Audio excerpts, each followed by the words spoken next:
You know, Easter can sneak up on you. Can it? Like, do you know the egg hunt is next week? Like Saturday? Yep, I see the eggs. Thank you. Yes. So there's people brought some eggs. So Easter egg hunt, there's all these things. And I think a lot of times holidays sort of sneak up with, especially Easter, because it kind of moves around and some different things. And so we're going to take a break from the series we're currently doing, and we're going to jump into a little bit about Easter. So we're going to open up to Luke chapter 9, which is a couple things. If you're new online or new here, I occasionally go to the book of Luke for things, once or twice, or all the time.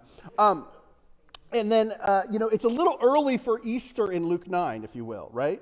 Because, you're thinking, if you don't know much about the Gospels, the Jesus dying for our sins part is kind of at the end. But if you want to back it up to the first part here, we'll read Luke chapter 9, starting in verse 51. It'll be on the screen here, or you can read in a Bible if you have, remember, Bibles with pages and things. So I still have to read that way personally, devotionally. Anyone? Like, I don't know, just digital doesn't seem quite the same to me. So anyway, although I study digitally, but I read devotionally in paper. That's a whole other story for a whole other sermon. But Luke chapter 9, starting verse 51, says, "As the time drew near for him," Jesus, to ascend to heaven, Jesus resolutely set out for Jerusalem. He sent messengers ahead to a Samaritan village to prepare for his arrival. But the people of the village did not welcome Jesus because he was on the way to Jerusalem. When James and John heard this, they said to Jesus, "Lord, should we call down fire from heaven to burn them up?" But Jesus turned and rebuked them, so they went on to another village. Now, I laugh every time I read this, because James and John, and there's some biblical reason, kind of history, and why they might be thinking this, but they kind of don't get Jesus in so many ways, right? 'Cause they're his disciples, but they're like, hey, the Samaritans are resisting. They're against us. Should we call fire down from heaven? Are you here to beat them up? like shoot fire on people? I mean, fire-breathing dragon? I don't know. But there's sort of this sense of vengeance. Let's get them because they got me. Now, fortunately, none of us ever have that inclination, right, to kind of get people who maybe oppose you or things, so we'll just hold off on that. But but they don't get Jesus' mission. Jesus' mission is to come and to save. And he comes to seek and save the lost. And so, there's this conflict, and they want to get rid of them. Now, and I've preached on that a few times. You can kind of go back in the archives and grab a hold of that. But they're missing the point of Jesus, coming to include. He's coming to redeem. He said he would be rejected. He's going to the cross. And so Jesus has this plan and purpose. So Jesus rebukes them, and it moves on. And there's lots of cool things we could grab from that story, if you will. God's ways aren't always ours. True, I see some nodding, because there's times where our instinct is not what God is. God came to save, not destroy. God came to make enemies friends. But here's, if you kind of, it's easy to miss the first part of that story. So I'm going to back up to verse 51. He resolutely set out for Jerusalem. Jesus was on a mission. There was a reason he came. He knew where he was going, and he knew what he was called to do. And this verse alludes to something, and I have a giant thick book. This is a lot of fun to read, and it's kind of cool because all the allusions to it's a commentary for all the allusions to the Hebrew Bible that you might miss. It's on my desk right now. You can go check it out. It's really cool. It's great. Anyway, but there's all these, a lot of times in the New Testament, we miss them because we kind of aren't a part of that culture. But this is an allusion to something. Maybe some of you are familiar with it. Isaiah chapter 50, verse 7 says, because the sovereign, this is the servant song in Isaiah, and it's messianic prophecy about who Jesus is. And it says, because the sovereign Lord helps me, I will not be disgraced. Therefore, I have set my face like a stone, determined to do his will, and I know that I will not be put to shame. Now, the ESV, the English Standard Version, says this, but the Lord helps me, therefore I have not been disgraced. Therefore, I have set my face like a flint, and I know that I shall not be put to shame. Now, most of us don't think much of flints, maybe the Flintstones, but flint is like a hard substance. I mean, anyone here make primitive fire, like with flint and steel? Oh, Just a couple of us are into that. I used to have primitive skill days where I'd make my kids learn how to do flint and steel fires and stuff. Just kind of like that kind of stuff, and I grew up that way. Some of you are just really glad you're not my children right now. Some of you are kind of missing out. Like, that would be cool, Dad. Come on over. We'll light fires. But you could start, flint is hard. It's like steel. It creates this spark. And so it's like setting your face to something you're going to do. And so Jesus, ultimately, he's not going to shrink back from his mission, despite the suffering, the opposition, the humility that will come from the humiliation, confidence in God, unwavering determination to fulfill his plan. And so Jesus sets his face. He's like, I'm going to do it. He's got a target in mind. Now, some of you, like to shoot, or something. I like to hunt. And I remember one time I was hunting, and this is a good problem to have, but my brother shot he was across the field from me, he shot, and it sent about, I think we lost count at like 25 to 28 deer entered the woods right where I was.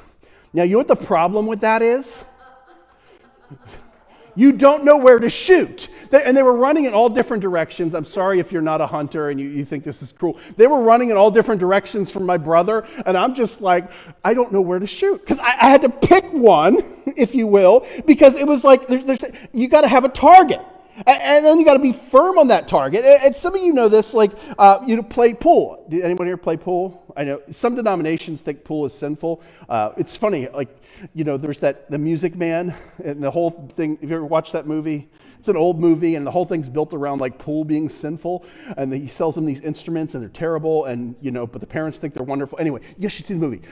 I remember watching as a kid. I get more of it now, but in pool, my family, my dad was a fireman for most of his single life, and he was single, which not late in those days. They thought he was going to be a bachelor, because he was in his 20s and not married. He was pushing 30, a little different than today. But all he did was like play. In those days, the firehouse had a pool table, and so he played pool a lot. And then my brother had a pool table before he got married, so he played a lot of pool. Now, in my family, when you play pool, you can't just hit balls anywhere.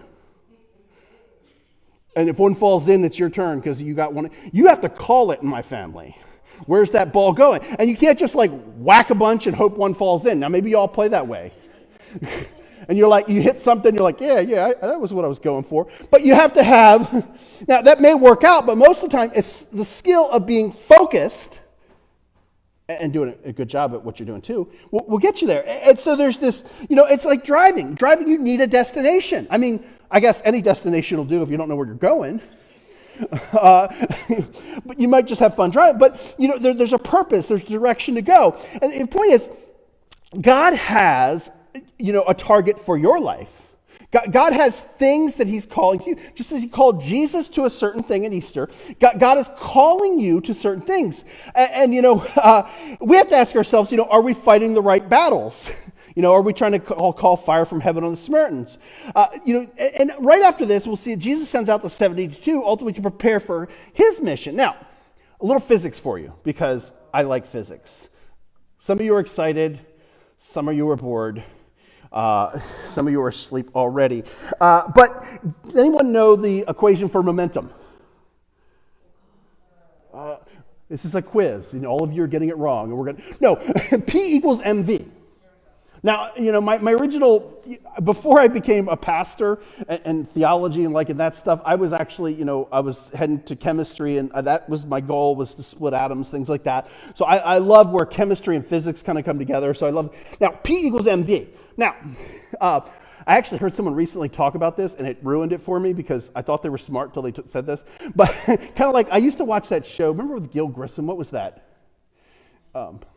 Anyway, he made a physics error one time, his character, and he said something wrong, and I could never watch the show again. I tried, but anyway. So P equals MV. So momentum is P. I know why P, and it's a long story. But mass times velocity. Now, here's the thing. Mass is you. So God has things for you to do. He has momentum for you, things for you to do, but it's times velocity. Now, velocity is different than speed. People confuse the two. Velocity, speed is just going fast.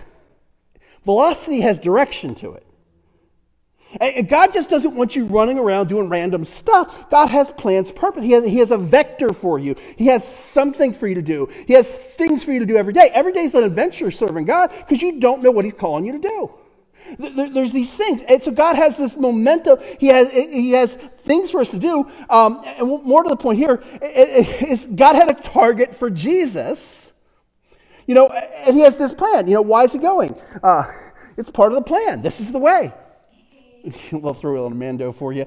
Now, if you were to back it up in that Isaiah passage, verse 6 says this: I offered my back to those who beat me, and my cheeks to those who pulled out my beard. I did not hide my face from mockery and spitting. See, and there's this plan. I think sometimes we feel like there's this disconnect between what people call the Old Testament and what people call the New Testament, although someone recently remarked, aren't they both old by now? But I usually call them the Hebrew Bible because it's written in Hebrew generally. There's a little bit of Aramaic in there too, but but most of us don't know the difference between Aramaic and Hebrew, right? Come on. but there's the Hebrew Bible, God's plan, and the New Testament, the Greek New Testament, reveals who Jesus is, and it's not this disconnect between the two. God has this plan all along, and we see it when we read the book. And here's the plan. This is, spoiler alert, this is Easter, right? God's redemption for us. And that's why Jesus is coming. Jesus has this plan, and he's gonna fulfill it. And in Jerusalem, Jesus would face arrest, torture, agonizing death. I don't think we're going to have a Good Friday service. We usually did it with other churches, and it was always kind of fun because they're like, yeah, some of you are nodding, because it was like fun. You pack a couple churches in here because, we're Team Jesus.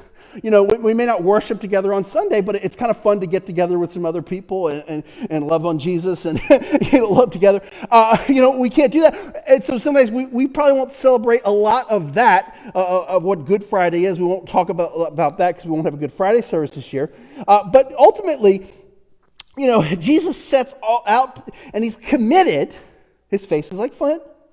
He's committed to this mission. No backing out, no stopping Jesus. 1 Corinthians 15, starting verse 56, says this: For sin is the sting that results in death, and the law gives sin its power.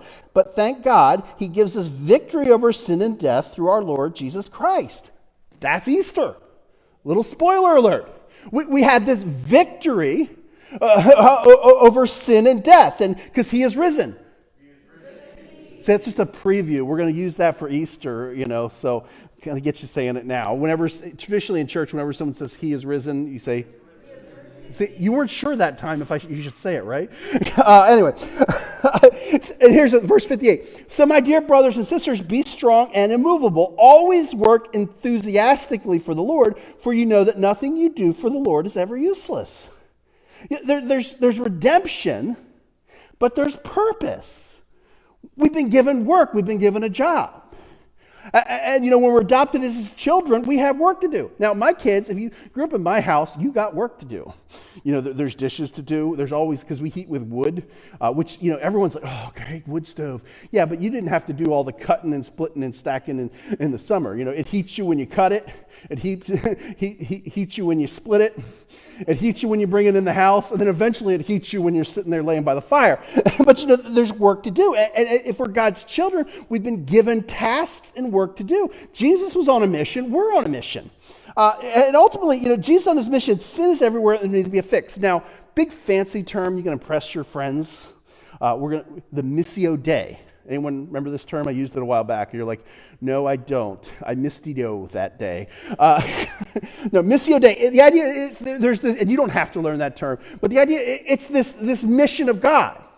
And it's, throughout the Bible, there's these themes. So in Genesis, sin enters the world, but then God continually points to the fact that there will be a Redeemer to come. And the whole story of the Hebrew Bible is God coming to redeem. Abraham's blessed and he'll bless all nations. Moses redeems God's people from Israel. This big thing. God is always redeeming. And Jesus isn't just on a mission, he's on the mission to redeem us ultimately.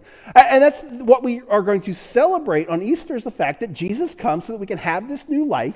We're free from our sin, and we can live differently because of it. And now there's sin everywhere, but Jesus, we get to ride along on this thing, and we get to be a part of the team. Now, if you were to go back to Luke chapter 10, I'm gonna cut out a chunk here, but I'm gonna kind of, so if you're following along in a paper Bible, we're gonna miss a few verses in the middle. Not that they're not good verses. I would love to talk about them, you know me, but I gotta keep this sermon to 4 hours today. I'm kidding, not 4 hours.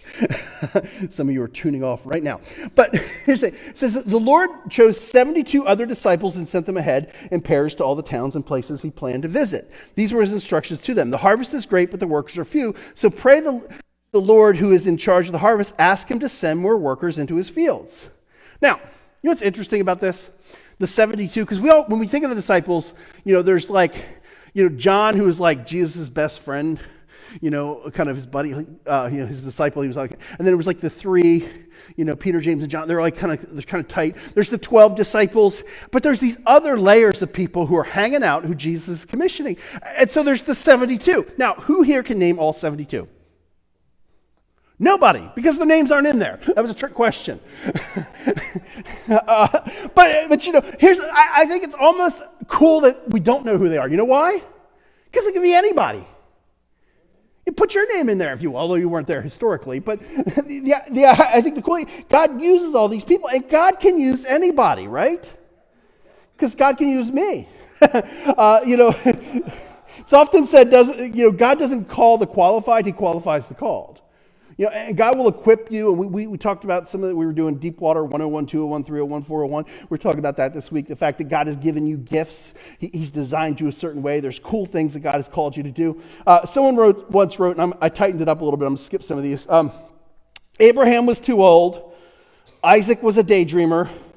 Jacob lied, and some of these people you may not be familiar with if you're not familiar with the Old Testament, but if you're kind of familiar with the stories, there's some people in the Hebrew Bible, the Old Testament especially, and the New Testament, that weren't perfect people. They had some character flaws. The Bible never says they were perfect. Joseph was abused. Moses was a murderer and couldn't talk. I mean, that's not what you think of when you think of it, right? He's like, but it's true. Look at it. Gideon was afraid. Rahab was a prostitute. Jeremiah and Timothy were too young. David was a murderer and adulterer.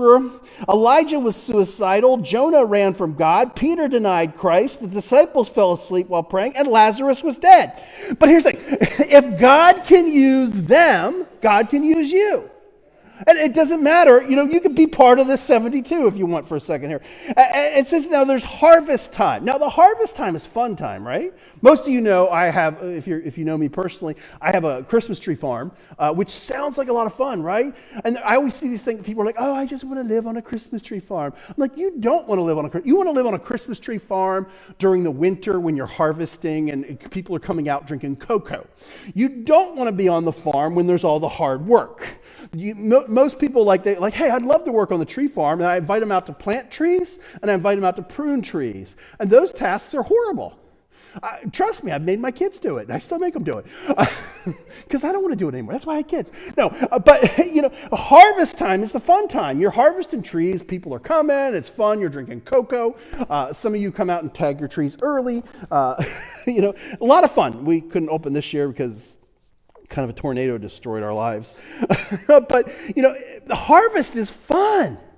And the harvest is plentiful when it comes to God's kingdom because God is already moving. And there's people who want to know Jesus. Our job is ultimately to make this invisible God visible to others. We're called to live this life where, we're the hands and feet of Jesus. We're Jesus with skin on, some terms we use.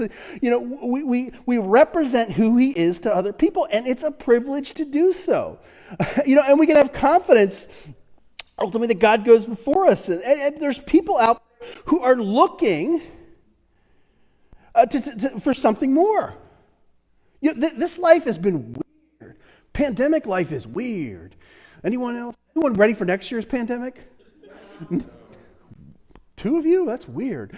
But most of us, it's been a tough year, and I think a lot of us are looking to for what's meaning. And when I talk to people, I know some people who are just terrified because they don't see the greater purpose in life. And people are primed to want to know who Jesus is. And it's here, God puts you in places so that you can be Christ to people. You can be Jesus with skin on. You can be his hands and feet. And so there's some people in your workplace where you might be able to lead like Christ in your workplace like no one else can. You might be able to lead your family like Jesus. Now we all may stumble at this, right? I don't know about you. I'm not perfect. I know most of you think I am, but why are you laughing so hard?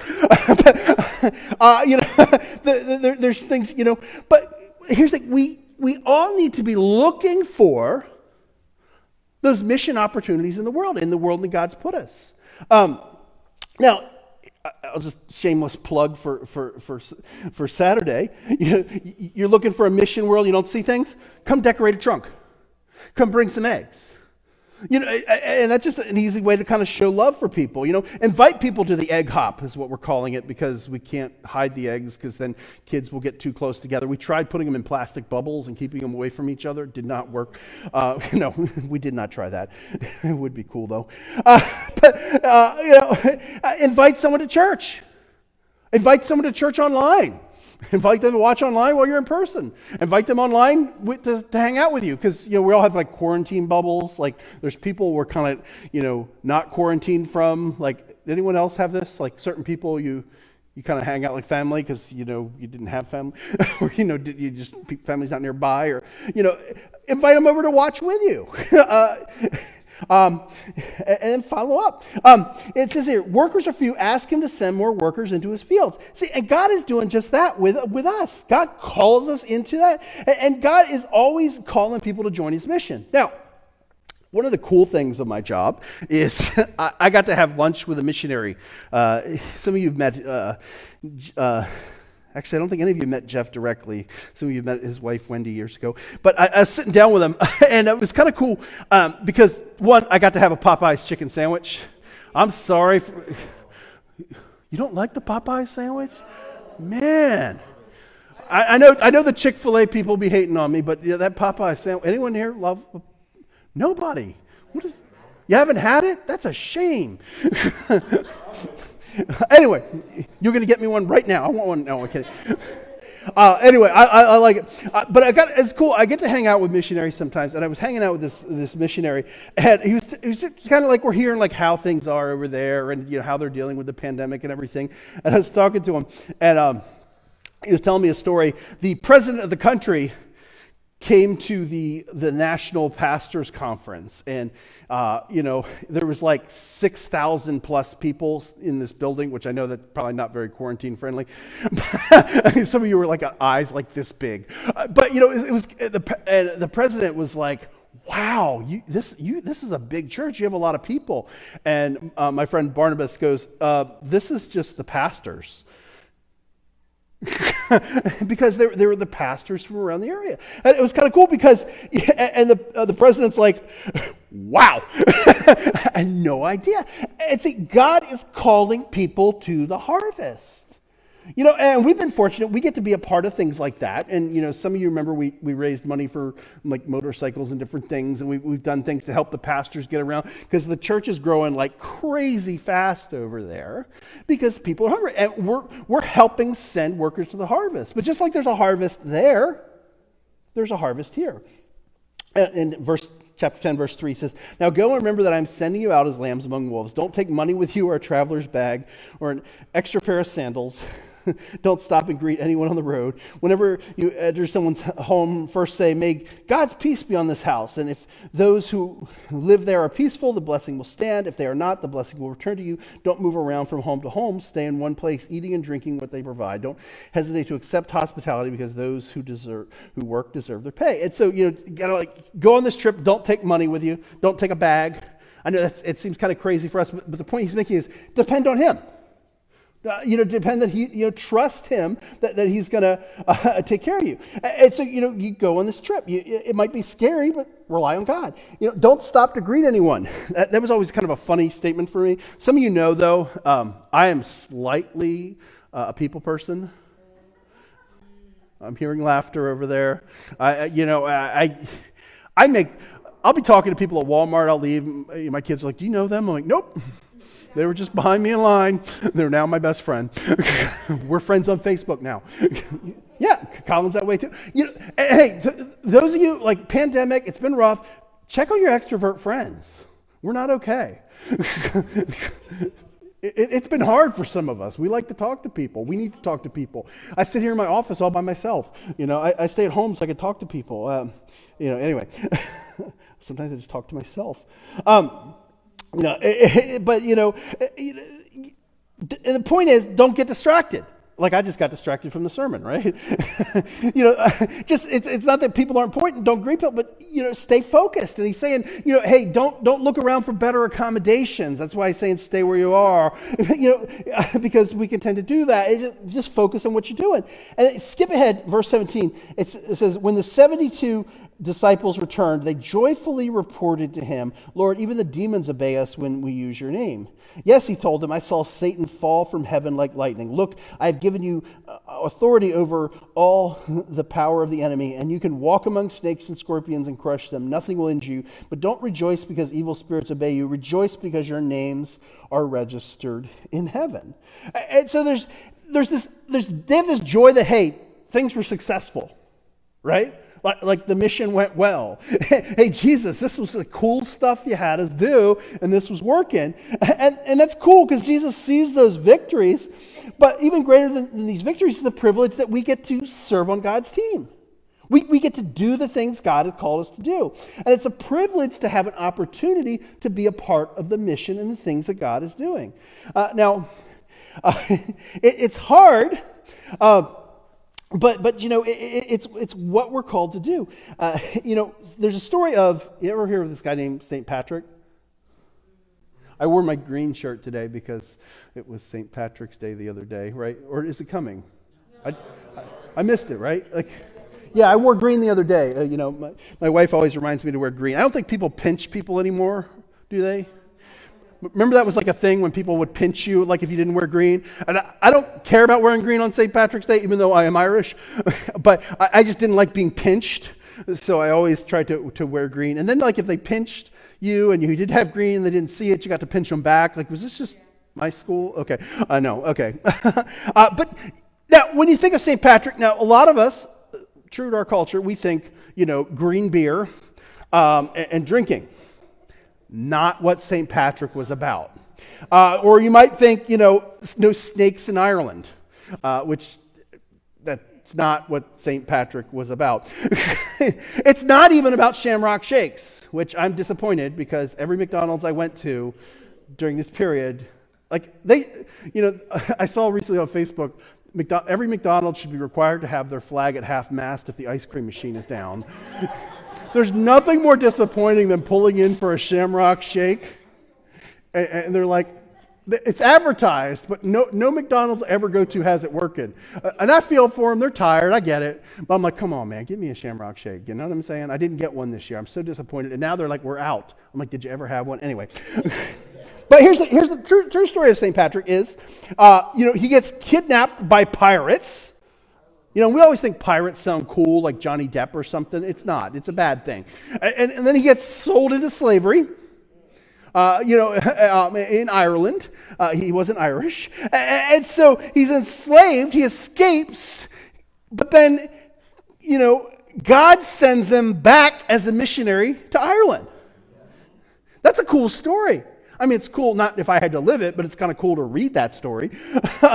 He has this mission. He has this thing he's called to. And it's a privilege we get to, when Jesus had a mission, and that mission gives us our mission. We talk about 3 words here sometimes, and it was funny because somebody was teaching for me this week, and they were like, true to Jeff form, I had all the answer key made out except for 3 words, and I laughed because they're like, what are these 3? I'm like, gather, grow, engage, right? Because I say those words occasionally. The idea is, we're made to gather. There's something important about community, and that's been hard during the pandemic, figuring out what that looks like and how we can connect. We're made to grow. You know, our faith should strengthen. Our knowledge of God should grow. We should increase that. And so we're very, that's an important thing. But then the third one there, that third word is engage. We're given a mission. We're supposed to engage the world around us. And the world should look different because we're in it.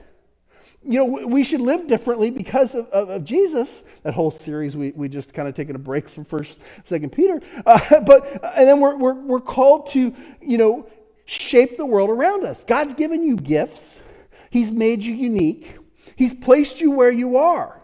You may feel significant. I mean, you live in Delaware. Unless you're watching online, I don't know where you live in.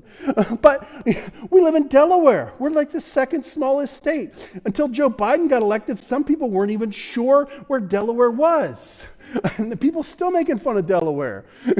Anyway, I'm a Delawarean. I could tell you all about Delaware. But here's the thing. God placed you in Delaware, in your neighborhood, in your vocation, in your particular family. God will lead you to opportunities to be in the harvest field. Now, I don't know, anyone here on Twitter? I don't tweet. I'm a terrible follow. Like, I read Twitter sometimes because some of my favorite theologians and things are on there, and I get free books and stuff by following them. You see like discounts and stuff, and I like to kind of keep an eye on where culture's going. So, but I go on and off of Twitter. So if you're a big Twitter person, it doesn't sound like anyone here is a Twitter person. Y'all on Facebook, I know. I see you there. But this week I found Mr. T on Twitter. And I do not know why I have not been following Mr. T. Because, in fact, I pity the fool don't follow Mr. T on Twitter. Anyway, I found Mr. T, and I saw this tweet. He says, choose ye this day which God you're going to serve. There is a choice you have to make in everything you do, but keep in mind that the end choice you make makes you. I like that last part. The choice you make makes you. If you're following Christ, it will shape who you are. And when you're shaped in God's image, it changes how you live. You act and you interact differently. Now, not that we don't all have failings in that, but we should be we're becoming more like Christ as Holy Spirit changes and makes like. And then God gives us a mission, just like He had a mission. We're on this mission together, and the cost is great, but the reward's worth it. I won't read the verse right now, but in 1 Corinthians 9, if you read the Message translation, which ironically of all the translations I think pulls out the meaning of the Greek the best, he talks about being on the mission. This is Paul. He's talking about being on the mission. He says, "I didn't just want to talk about it; I wanted to be in on it." And the cool thing is we get to be in on this mission with God. And then our lives become missional, if you will. And now, if you're not a follower of Jesus, join the team. Because it's as simple as admitting that we're a sinner, believing that Jesus is God's Son, that we when we put our faith and trust in Him, we can have this new life, and then it's we committing to follow Him and live His way. Now, if that's new to you, message us, talk to a friend. We'd love to talk to you about that. But then once we become believers, we have to set our faces like flint. We to the way we're called to live, and also to the task that God's calling us to do. Jesus saw His life as a mission. We need to see our lives as mission. It's kind of cool. I get to hang out with missionaries. I'm hanging out with a bunch of them today too, though. We're all sent. We're all missionaries. Are we doing a good job of it? And that's another story. God's always up to something. He's always inviting us along. And I heard one guy called this missional imagination. I love that term. And I'll leave you with this. It's look for what God is calling you to do each day. The harvest is plentiful, but the workers are few.